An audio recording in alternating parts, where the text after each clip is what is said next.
me see. I mean, everybody wanted Nebraska to bring, or for us to bring Nebraska back to prominence. You ain't saying nothing. We all like it.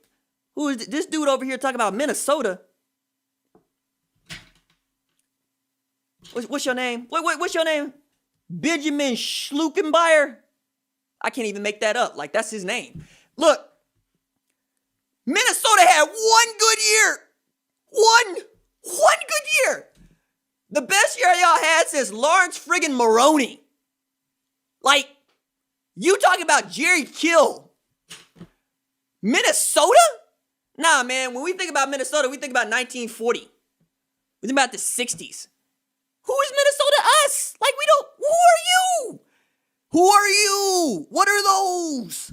Minnesota gets a win against Auburn, all of a sudden they britches getting just getting tight. Getting tight around their waist. They feel like they got to strut. Got to open up the zipper. Got to let everybody know what's down there. Nah, man, Minnesota, y'all, you go get dealt with. Like, you ain't got Ohio State on the schedule, and you ought to thank your lucky stars for that. But you gonna get dealt with, right? Number one, I don't think Rashad Bateman is going to get this waiver because the NCAA rules are clear. Sign with an agent, no longer a college football player. I don't necessarily agree with it. I think you should be able to make money while you're in college football. But them's the rules. And I guarantee you, you break this rule, ain't nobody going to let you forget it. Okay? Plus, Tanner Morgan is decent. He ain't good.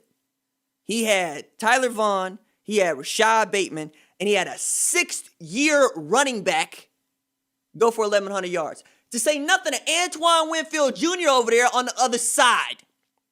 He had one of the best defensive backs in the country. Nah, man, y'all better hope that the boat don't sink.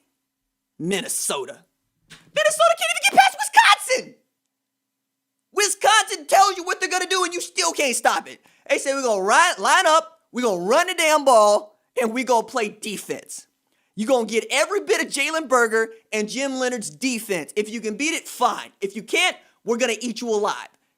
Minnesota saw that and got dealt with. All right? Stop that. Minnesota.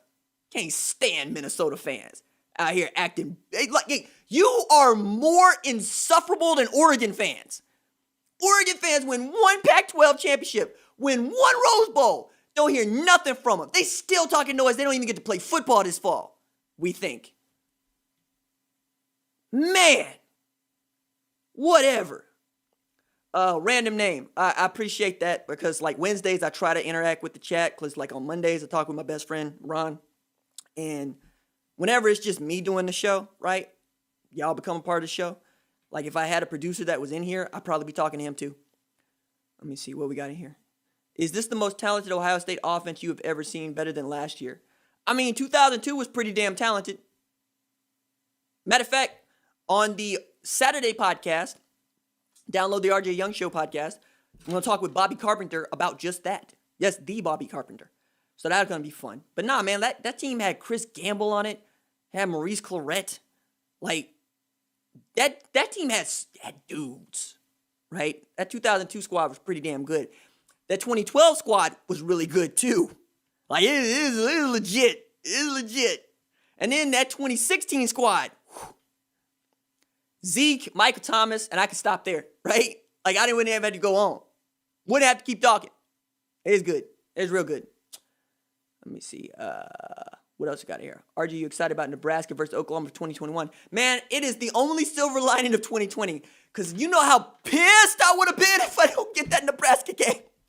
Like, I've been looking for that Nebraska game since the day they announced the schedule like 5-6 years ago. When they put it 2021, 2022, I'm like, cool. I know what I'm doing 2022. I'm taking my ass up to Lincoln, Nebraska, baby. Like, I was still in college the last time that Oklahoma and Nebraska played each other.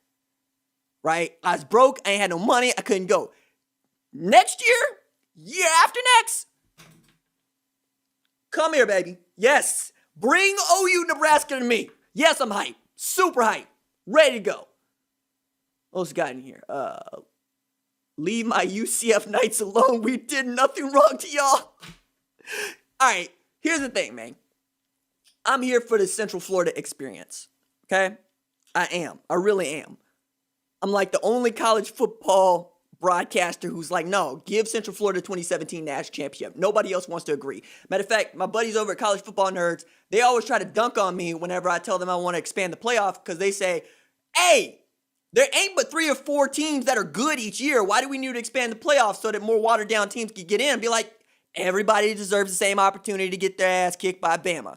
That's why. If Bama can schedule Western Carolina, and they did, what the hell's wrong with having Central Florida play Alabama? Well, I don't get it. If Georgia can schedule Murray State, and they did, what the hell's the problem with Georgia playing an undefeated North Texas? I don't see an issue here. Put everybody in that needs to be in. Put the 8-5 teams in. Let everybody get a shot to get beat down. And then every now and again, you get a Butler. You get a Northern Iowa, an Ali Farouk-Manesh. I'm here for that. That makes it great. You get an Evansville beating up on a Duke or a Kentucky. It's a lot of fun. It's a lot of fun. And given the opportunity for these other schools to get into the big dance means you get more football.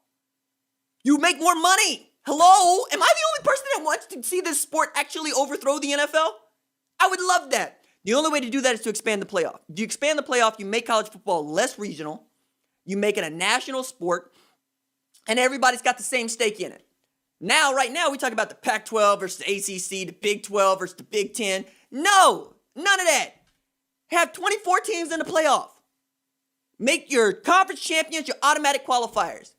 The rest can get in, right? So Notre Dame go back to doing whatever the hell it is they're doing independently. And if they're good enough and they get voted in, fine. Match them up. Match them up. I'm here for it. Do you know how much I would love, absolutely, positively love, to see a Fresno State beat the hell out of Notre Dame in a first round of a playoff? I would never let them forget that. And neither would you. Because don't nobody like Notre Dame but Notre Dame fans. There are no casual Notre Dame fans. Everybody either hates them or loves them. You know, Georgia, Alabama, you could take a leave. Ohio State, you could take a leave. Michigan, you could take a leave. Notre Dame, you have an opinion. You got a damn opinion, right? There is no middle ground when it comes to the Fighting Irish. Let me see what we got. Just hope Nebraska competes better than years past. Nah. I mean, I want it, but it ain't gonna happen. See what else we got in here. Here's some stuff that I want to get to. All right. I'll do another read, and then I want to go through my top 10 teams as it stands today, heading into week 4 of the college football season.